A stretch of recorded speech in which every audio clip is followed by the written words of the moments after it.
I'm only taking one step at a time towards healing myself.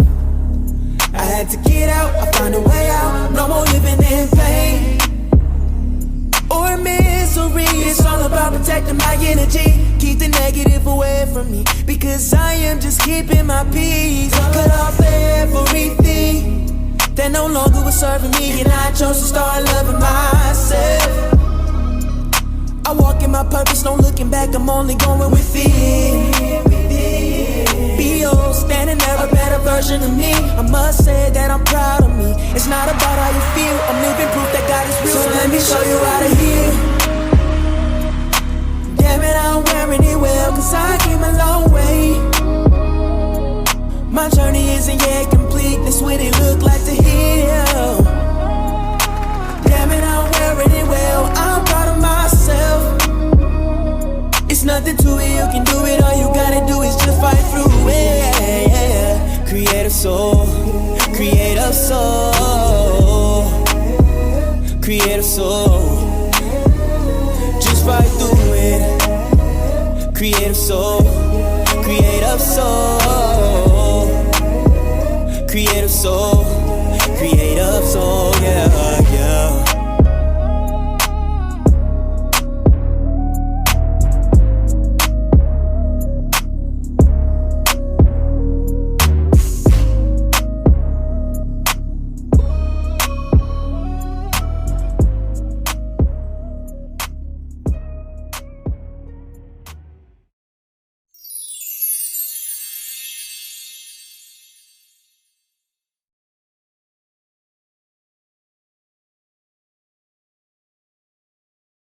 Welcome to Pain to Purpose podcast, where we have open discussions to heal together as a community. Today, we're on episode 31, and we're talking about narcissist survivors.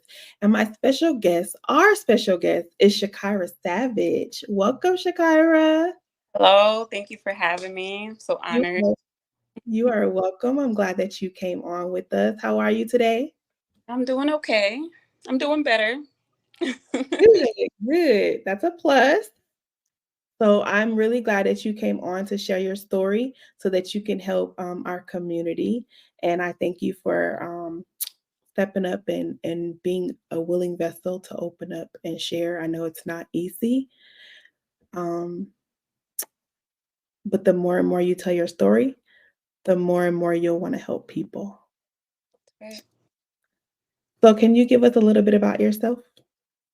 Well, my name is Shakira. Originally from Connecticut. I have 3 brothers. I'm the only girl. And I don't know what else. I have 3 kids. Okay. So boy, girl, both? I have 2 boys and then 1 girl.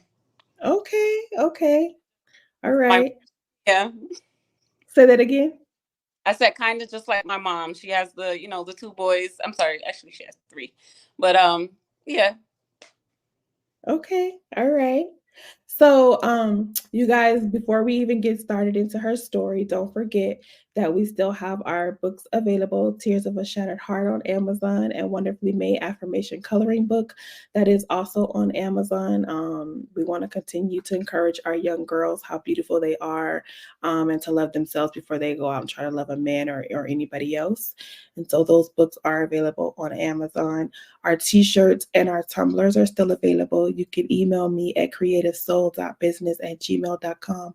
And if you do have a story to tell that you would like to share with our audience of how you went from your pain and what drove you to your purpose, go ahead and email me so we can get you onto the show. So we're going to start with Shakira's story. So Shakira, you say you have brothers and you're the only girl. So Correct. did the pain start as a kid in the home with the brothers? When did the pain start? It started as the very young age of 6 or 7, as far as I can remember. Okay. Um, like I got kind of treatment I got from my brothers. It's like they just didn't care for me at all. They didn't like me. I never understood why. Um, I would like to think it was just because I was the girl, but they've always kind of like excluded me out of things. So Okay. I spent a lot of time being alone as a kid because Okay. my would always team up and just go on about their life and their business. And yeah, So how did you navigate through life like being alone at that age? I literally had to like just pay attention to my surroundings. I had to teach myself things. I think that's how I became very more vigilant to be able to like um, notice all the things that were happening around me. I guess I would say that. Yeah. So what was the first situation that happened that you could remember um, when the narcissist started? It started with my oldest brother, Jamal. Um, he treated me terribly versus my other brother. He treated me terribly. Like, there was times where he literally would not speak to me, but he got me in trouble one time because I was outside and I guess I had kissed one of his friends, and that was the first time he ever told on me. Um, but the main thing that I also remember from my childhood was when he was chasing me around the living room with a knife, as if he was trying to literally stab me. And the crazy thing is, I have like a scar on my chest that looks like a stab wound. So I'm not sure. I did question my parents about it, but they claim that they have no idea where the scar came from. Mhm. Okay. And then your other brothers, what was that like? My other brother, well, my youngest brother wasn't born at this time, but my other brother, he was more so of like, he would talk to me, but not that much. He used to care just a little bit. He used to comfort me in ways when I would cry and things like that. But and that's the only reason why I did felt like I had more of a stronger connection with him versus my oldest brother. So what was okay, so that situation happened with that brother. How was it with your parents? What did that look like? Well, my father was in prison for as Okay. long when I was a little kid. My mom, she was more of the single mom, taking care of her 3 kids. We were in and out of apartments, evictions and things like that. My mom was more the person that she cared more about my brothers than she cared for me. Um, she never really taught me anything in my life. So can I ask, do you all have the same father? I would like to believe so. I Okay. suspected that my oldest brother was possibly not my real brother. Okay. Um, yeah, mainly because of the way that he treated me and how much of an outcast he kind of seemed like, versus my other brothers. Um, So I when you did. say your real brother, do you think like he was adopted or you just think you maybe had different? I believe that one of my mom's old boyfriends, could possibly be his father. But Okay. I recently was told that that he found out that this other person was not his father, and in fact my father was his father. But I don't know. Okay. And so what is your relationship like now with your family, with each No, one of them? complete no contact. And how long has that been for? This past year, it Okay. just started this past year, a couple of months. So what transpired to get you to the point where you said, I don't want this type of abuse. I'm not doing this anymore. I was at the point where I got tired of defending them. I got tired of sticking up for them, knowing that they treated me terribly throughout my entire life.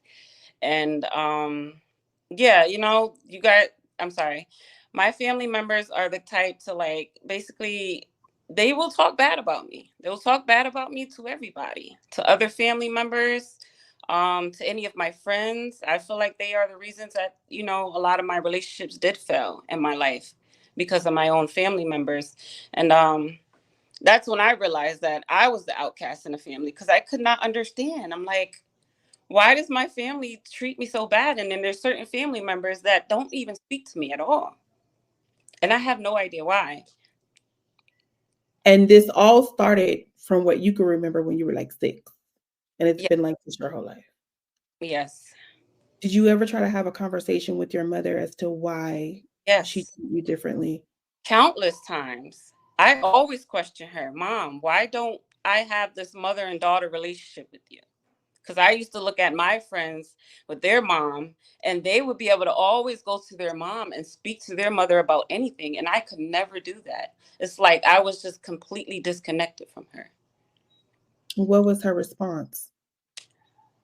She likes to blame me for it. She say things like, Kyra. She'll basically tell me I'm the problem. Everything is me. She'll tell me it's my attitude and things like that. She'll come up with like the pettiest reasons. So even when you were like 6, it was your attitude, or it was you were different? Kind of. I mean, she just never really communicated with me, basically. Like, she would just do the bare minimum, take care of me in ways that the mom is supposed to take care of me. Make sure I'm dressed, make sure my hair was always done, things like that. But as far as when it came to any kind of emotional connection, I never had that with her. So you never had anybody else to be there to really listen to you either? Never. I So had a so how childhood. did you say that one more time? I had a lonely childhood. So even going into like, let's say, middle school and high school, did you have friends? I Like, had friends that I thought were real friends.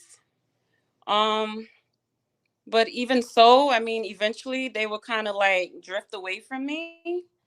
And so I was never able to carry on with like having a long friendship with any of these people that I used to be friends with.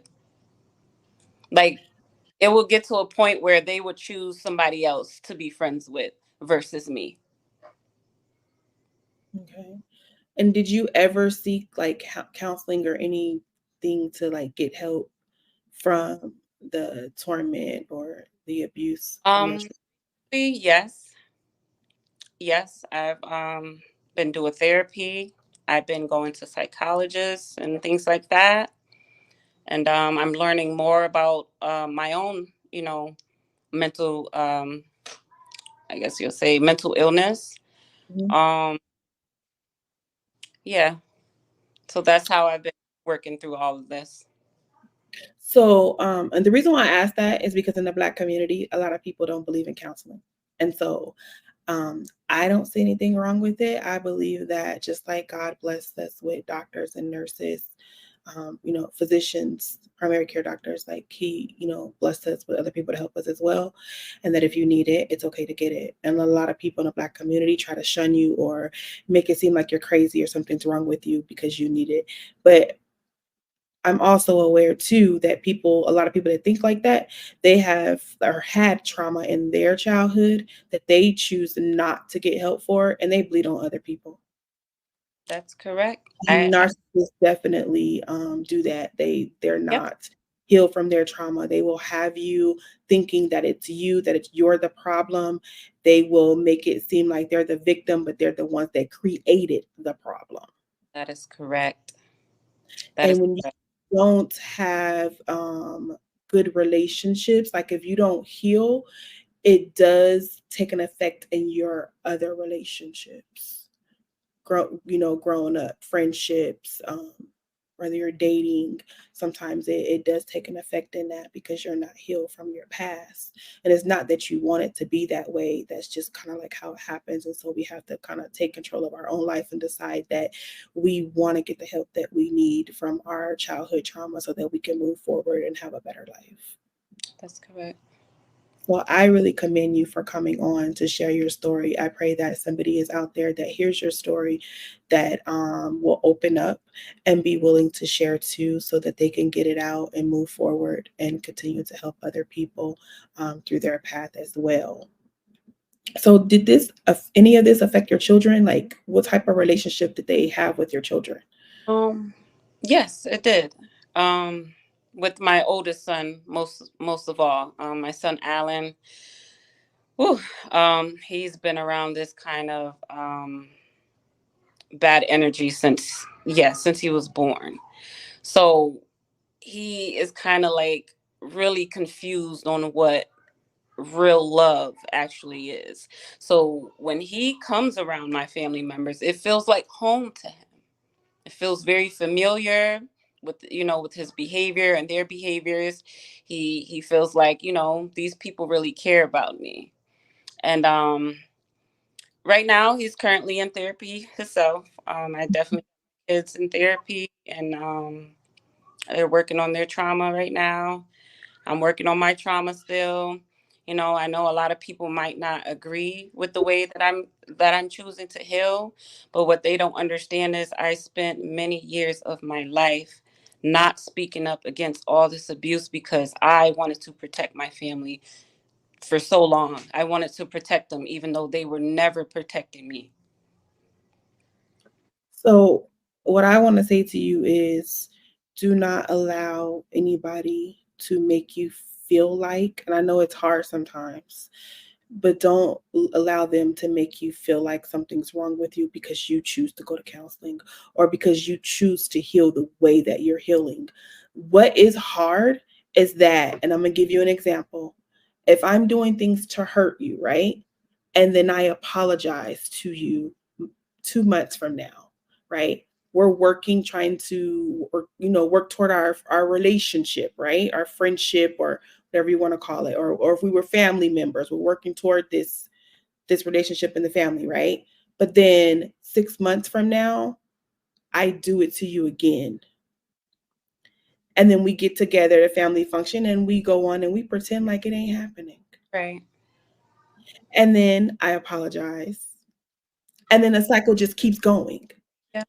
How do you heal when you continue to sit around the same person that continuously continue hurting you? They continue to do things to hurt you on purpose. It's one thing when somebody hurts you and they don't realize that, oh, that hurted your feelings. But after I've told you over and over that you've hurt my feelings and you continue to do it, now I'm allowing you to continue to hurt me. Because now I'm old enough to know that this is abuse, whether it's financial, mental, emotional, verbal, physical, it's abuse. And I teach you how to treat me. So the longer I continue to accept your behavior, you're going to continue to treat me that same way. That's correct. So you have to do what's best for you and your children to heal and to get through it and share your testimony, of how you got through it so the next person can open up and not be afraid to speak up and live in silence because that's what it is. We all live in silence Right. and we pretend like it's not happening because we don't want to be judged. We don't want to be the outsider. That's And right. I say it all the time on my platform. It's not easy getting up here speaking about what you've been through, no matter what it is. Even if it was a friendship situation, you're still going public. You're still speaking about it. It's not easy. You take a chance of people judging you. However, God knows our heart, and we are working every day to be a better us. That's And while right. you're on that healing journey, it's important to be around positive people and not people that is negative and it's going to tear you down. That's right. And that's why I felt like people felt like I was playing victim. But yes, so in regards to what you just said about the fact that, if you still um surround yourself around this kind of behavior, knowing that it is abuse, I mean, you are no longer a victim to it, which is why I no longer place myself in the victim area, because I know that these people are treating me bad. So now I took it upon myself. I'm going to remove myself from, this terrible, this energy. And basically, I'm sorry, I'm getting all messed up. Basically, Time. I just, my whole thing was to remove myself from these same family members that I'm accusing them of, abusing me, even though it's true. But I had to take it upon myself. Like, I can no longer defend these people. I just can't. It's either I go heal and get my life together, or I continue to be around them and allow them to just tear my life apart. Mm-hmm. I'm sorry if that sounds confusing, because I know my words No, definitely. okay, you're okay. You're okay. So when you decided to take a step back, did you notify and did you tell like the family, like, okay, I'm gonna take a step back from everybody so that I can get me together? Or did you just completely cut everybody off? I completely just cut off certain people, but as far as my mom, I definitely did keep my communication with her, like in and out. But recently, I realized that she was the one that was definitely behind a lot of destruction in my life, to the point where I literally just had to block her. I had to cut her out. This is why I understand why she would constantly want to be in my business and get updates on my life. Um, it's crazy because she used to live with me at one point in time, and she literally went through my things, and she found I had a paper I written out, all of my manifestation, my goals and stuff in life that I wanted to achieve within the next few years. Mhm. And so happened to come across that, and then next thing you know, my life is falling apart.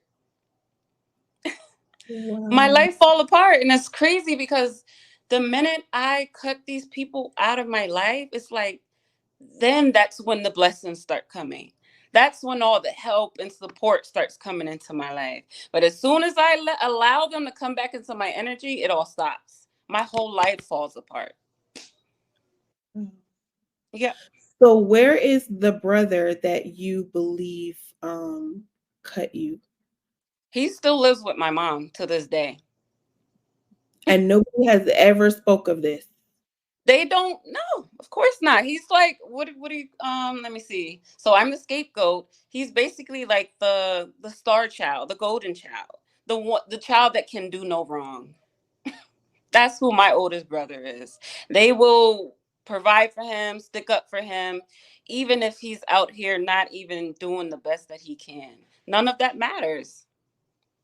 So did you ever report any of this, anything to the authorities, the things that happened to you? Um, the yes. After we had a fight, my brother and my father attacked me. And here's how the situation happened. So this was when I was staying there at my mom's house. So basically I had went to the store, got some groceries. I'm asking them if they can help. They didn't want to help me. I'm like, okay, fine. I bring all the groceries upstairs by myself. We live on the third floor. Well, she lives on the third floor. Oh wow. So I ignored that. I'm like, okay, fine. And then, like, when you're around these narcissists, like, you can always feel their bad energy. It rubs off onto you. It's terrible.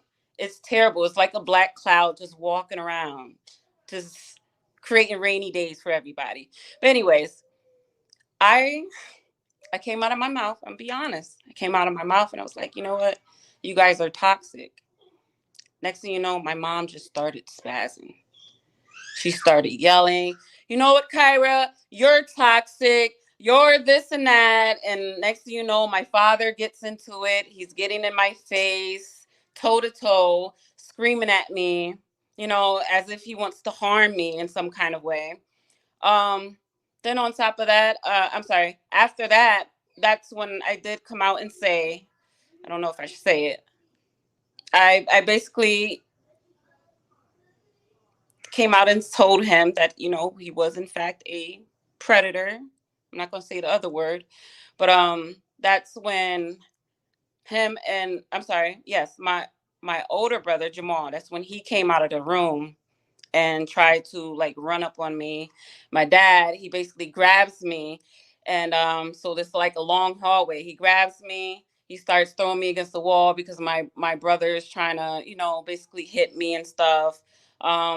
We wasn't really able to get that physical because my dad was basically in between it. But during that entire commotion, my dad is literally throwing me up against the wall and stuff. And when the police came, I did call the police myself, but I ended up in the police car.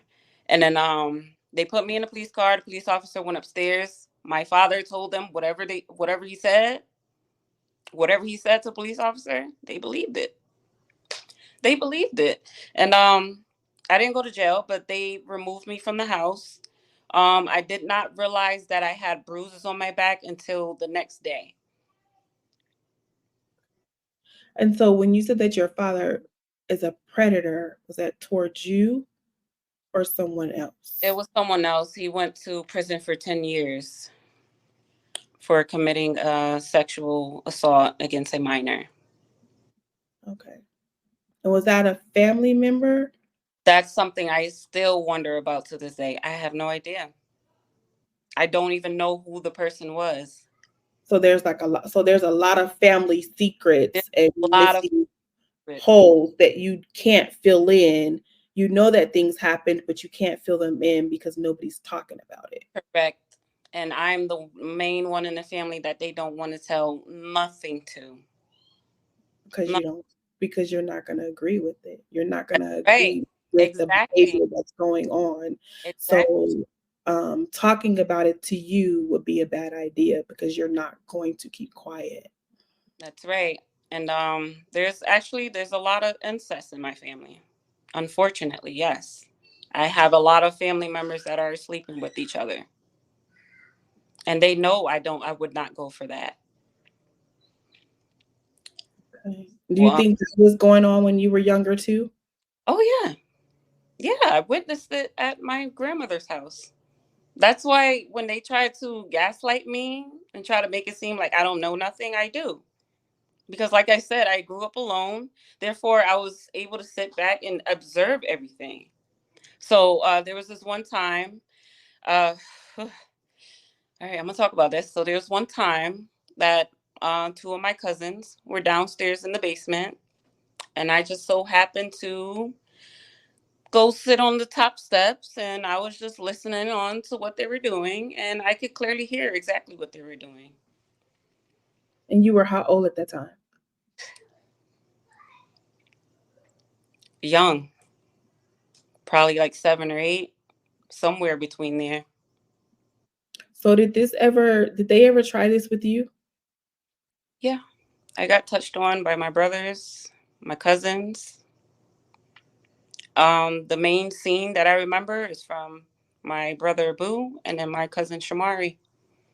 And that happened at my grandmother's house upstairs in the. At what age? I really can't tell. I don't remember. I was young. And you told your mother? I did not. Does she know now? Oh, she knows. She knows when I went into the mental hospital because I told her over the phone, and all of this stuff is recorded. So I don't know why she's trying to act like, you know, I never said anything. I definitely did tell her, and she was more concerned with the fact that they would get in trouble, and that they would go to jail, and she did not care about the fact that I was assaulted. So there's not only just the mental abuse in the family, there's the sexual abuse as well, and then trying to make you think it's really not what you see it as. Correct. And so everybody just gets together at these family functions and pretend like nothing's going on. Correct. They pretend like we're just one big happy family.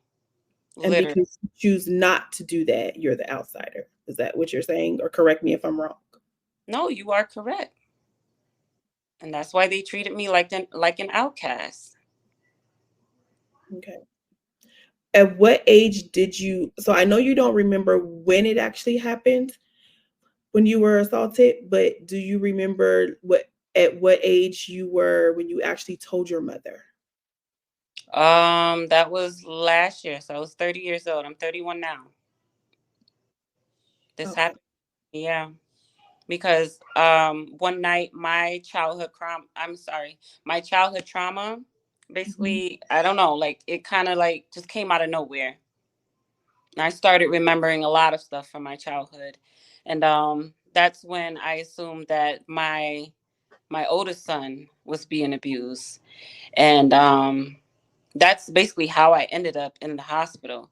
So they made me feel like I was paranoid to the point where I voluntary voluntary placed myself into the mental hospital just to, see if, okay, maybe I am going crazy, because that's what my entire family is making me feel like. So Mhm. um I really don't appreciate the fact that the hospital lied to me. I asked them if they could test my kids. They said that they were going to do it. Entire time they did not do it, and they gave my Test kids your children for what? for sexual assault. Okay. And they basically just left my kids with these same people that I'm telling them not to leave them with. My family. And so your children were assaulted? There's some things I can't really speak on right now because there's a Okay. lot of stuff that is being investigated. Okay. Don't speak on it. If Right. you cannot speak on it, it's okay. Okay. No pressure. What you can speak on, go ahead. And if you cannot, it's okay. So it's not just my family members, it's my recent relationship with my child's father. That is yeah, it's a lot of stuff going on behind the scenes right now. I really wish I can give more details, but It's okay. yeah. It's okay. The main thing is that you have actually decided or you realize that there is an issue, that you no longer want to live your life like that anymore, and that you wanted to get help for yourself. And you also want a safe space for not only you, but for your children, because that's important as well.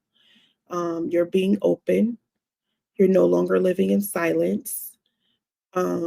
We do have to, as I said before, we realize that when we don't heal, it does cause problems in our other relationships going forward in life. Um, I can honestly say I've been through that. You go through that with friendships and relationships because you don't really know how to navigate through life in certain situations because of what you've been through, and you do the best you can, but you don't always make the best decisions. What I don't want you to do is to beat yourself up. What's important is to continue to get the help that you need. But I thank you for coming on to even take the step to choose not to live in silence anymore and to continue to tell your story um, on other platforms and to get it out so that you can heal, and to make sure that your children are okay. And people are going to hear your story. They're going to know that they're not alone, and more people will stop living in silence, start opening up so that they can heal too. And we can all help each other go from our pain and, get to our purpose. That's right. That's right. So, is there any gems that you would like to drop for our audience? Anything positive that you would like to say to them if they're going through the same thing that you've been through?